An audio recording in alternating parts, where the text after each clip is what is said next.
Ah, buenas tardes. Hoy, ¿qué día es hoy? Pues otra vez a ver el reloj. 11 de diciembre del 2017. Y una vez más en el podcast razonando todo lo que sucede y pasa en nuestra realidad interna y todo lo que sucede y pasa en nuestra realidad externa. En esta ocasión queremos abordar el tema con el sujeto de la presión. Queremos hablar de la presión. Entonces, si queremos hablar de la presión, pues queremos saber qué tan importante es la presión para la vida humana. Pues resulta que es la vida misma, en la que transitamos todos los días porque hay que estar sujetos todos a una presión atmosférica. Y es muy importante entender por qué la presión juega un rol muy importante de la atmósfera en la vida misma de nosotros. Bueno, vamos a tener que ir a tomar prestado un poco de conocimiento de la ciencia del metabolismo celular, donde el metabolismo se da en dos acciones. En una es anabolizar, o sea, se estructuran moléculas más complejas, y la otra acción del metabolismo es catabolizar, es fragmentar la molécula y tomar elementos de esa molécula. En este caso estamos hablando de la molécula de glucosa, que es la que se encuentra en la sangre y que sus elementos pues, son el carbono, hidrógeno y oxígeno. Cuando la molécula diatómica de oxígeno ingresa a nuestro torrente sanguíneo, y uno se preguntará, bueno, ¿y cómo demonios sucede eso? Bueno, pues es precisamente por diferencia de presión sanguínea, que manda entre 120 milímetros de mercurio, que es lo que regularmente está, contra 760 milímetros de mercurio, que es una atmósfera, o sea.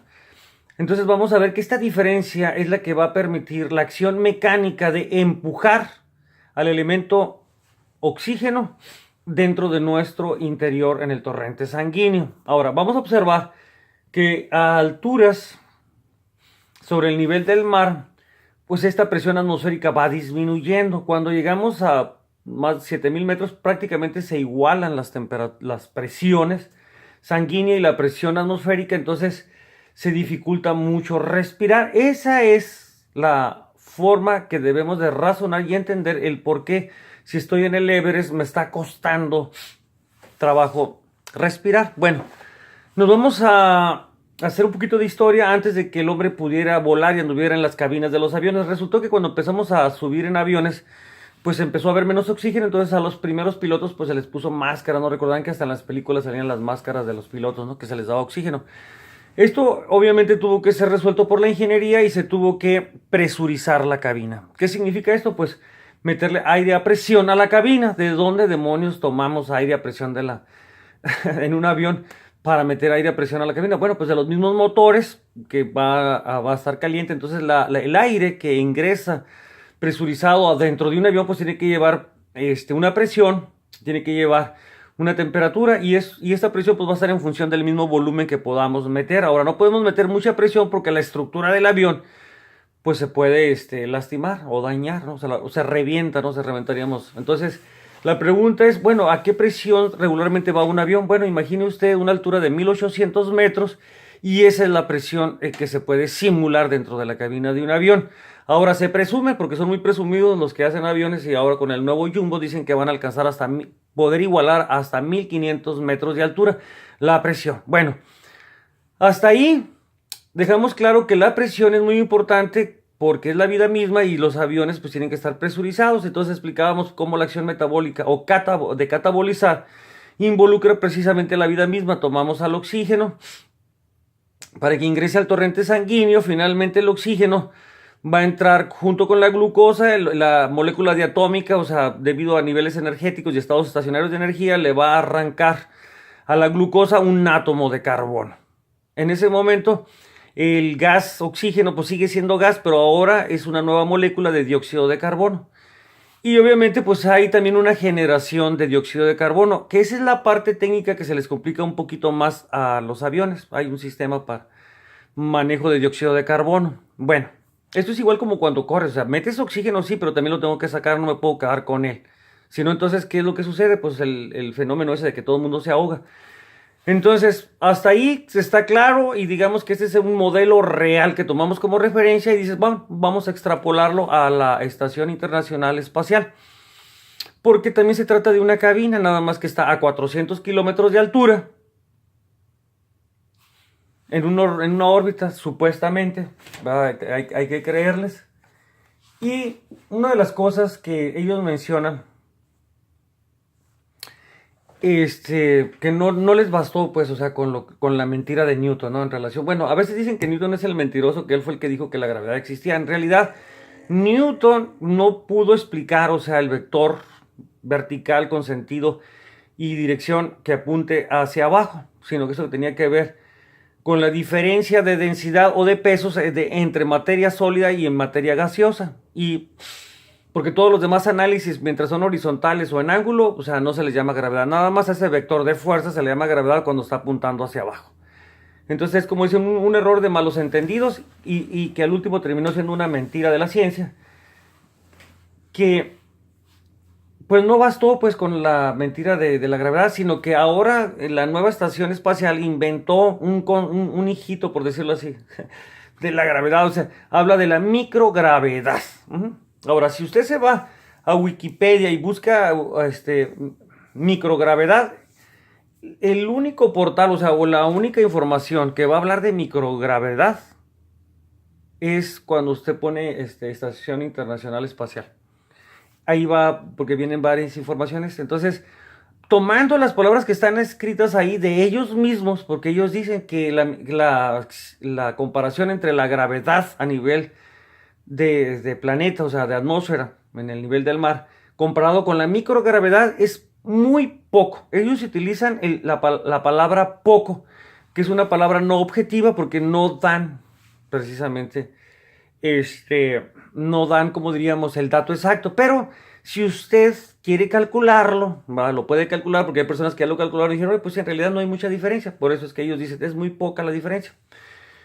Entonces ellos enumeran 5 argumentos después de esos. ¿Por qué? Porque si uno se pone a razonar qué debería de suceder o cómo se deberían de mover los cuerpos sólidos, ya sea humanos o de cualquier la materia sólida dentro de la cabina que está en la Estación Espacial Internacional, pues se debería de mover como se mueven los objetos en las cabinas de los aviones, así como nos movemos en un avión. O sea, no deberíamos de estar con ese show que presentan ahí. Pero resulta que ellos enumeran 5 argumentos que obviamente, pues dices tú, es que ya es mucha imaginación, ¿no? La que tienen ellos para argumentar por qué es que están ahí bailando, ¿no? O sea, como bailan o se mueven los astronautas en la Estación Espacial Internacional. Entonces, usando el conocimiento que tenemos actualmente, el conocimiento probado y comprobado en nuestro mundo real, y hago énfasis y lo subrayo así, real. Sí, porque pareciera que se volvió más importante lo ficticio, lo imaginario. No, tenemos que, en un momento dado, o sea, si abordamos el tema, tenemos que hablar de lo real. O sea, ¿cuál fue el título del tema? La presión. Entonces, todo lo que debemos de saber en relación a la presión. Entonces, esto mismo nos lo vamos a llevar precisamente a la cabina, pues, o sea, quiero saber cómo está presurizada, o sea, qué altura está simulada dentro de la estación espacial, porque ese dato no está. Entonces, quiero saber, así quiero saber, que me digan, o sea, qué presión, o sea, a qué altura están simulando tener presión con respecto a nuestras altitudes que manejamos aquí en la Tierra. Y en los aviones ya les dije, son 1800 metros, es la más que pueden, y presumen que van a lograr hasta simular 1500. Entonces, volviendo al punto, ¿de dónde toman el aire para estárselo metiendo a la estación espacial? Porque en los aviones, pues el mecanismo es muy claro, o sea, entra de los mismos motores, de las turbinas, porque ahí se mueve mucho volumen de aire, entonces obviamente se toma una porción de ahí. Ahora, en los aviones existe un mecanismo para el manejo del dióxido de carbono. ¿Cómo es que ellos utilizan? ¿Cuáles son los principios físicos y químicos que utilizan para precisamente tener presurizado ahí la Estación Espacial Internacional? ¿Y a qué presión está? O sea, ¿a qué altura están simulando estar? O sea, con respecto a nuestra presión atmosférica. y cómo demonios están tomando ese aire, de dónde lo agarran, cómo lo generan. Y aparte, o sea, cómo es que logran sacar el dióxido de carbono, digo, para que no se envenenen. Serían las preguntas. ¿Qué le parece? Que si usted también se haga las mismas preguntas y diga, bueno, yo quiero saber dónde demonios está esa información exacta, porque la quiero analizar. A ver, o sea, a ver si son buenos para para responder con más mentiras, ¿no? Porque son puras mentiras, pues, lo de la estación espacial. Sí, porque los movimientos de los astronautas no deberían de hacer el show que están haciendo.